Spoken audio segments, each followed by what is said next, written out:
Hi! In front of me is Honor 70 and today I would like to show you how you can use one-handed mode on this Honor. First of all, go into settings.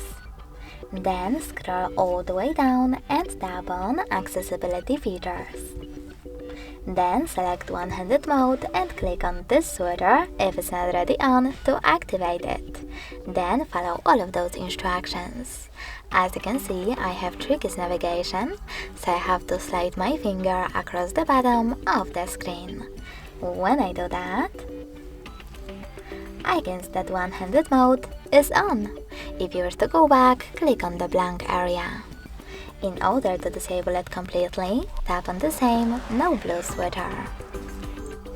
Thanks so much for watching. If you enjoyed this video, leave a like, comment and subscribe. Bye!